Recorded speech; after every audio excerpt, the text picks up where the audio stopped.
All right, the last technique we're going to do for tonight is a much more reasonable technique, and I call this a reverse shoulder armbar. Now, you can easily do this technique without a dagger, and in fact, that's kind of the more comfortable way to do it. But I think we forget sometimes that with these, and this is clearly an armored grappling technique, that with these armored techniques, you don't want to disarm yourself. You want to keep your dagger. And so you need to spend a little time learning how you can manage grabs and holds while hanging on to your dagger. And so I'm going to specifically demonstrate this technique this way. Now, of all the techniques we've done so far in the place of the Unterstich, this is the first one I truly like. Because in this one, I'm going to stop his attack with both hands instead of just one.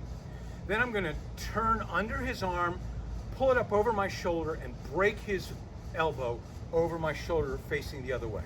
So let's take a look. So I'm going to pass in and jam it back as far as I can. And I'm using both hands, but I'm keeping my fingers trapped on my own dagger so I don't lose it. But I want to grab his hand down here, not here, right? Because even though I'm in armor, I don't want to give him any openings. I'm going to go here, and I'm going to sweep his arm this way. And as I do so, I'm going to step through, turn to face away from him, and break him over my shoulder. Now, the footwork on this is actually kind of tricky. You can't step in further than this, or this far even, because then you can't step through. So you should only step here, leaving enough room to slide through. That's number one. Number two is that as you slide through, you must bend your knees and pick his arm up in the air.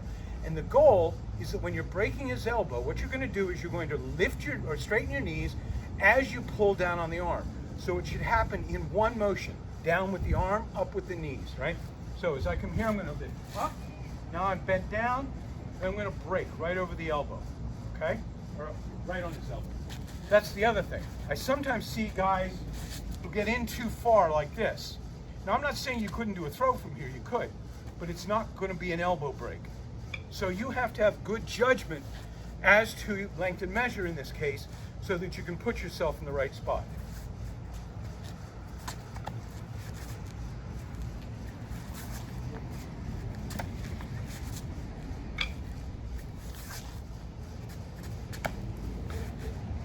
Okay?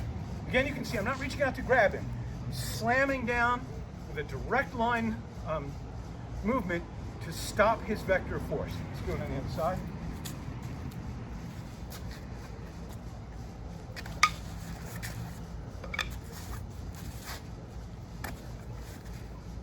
Okay, let's give that a go.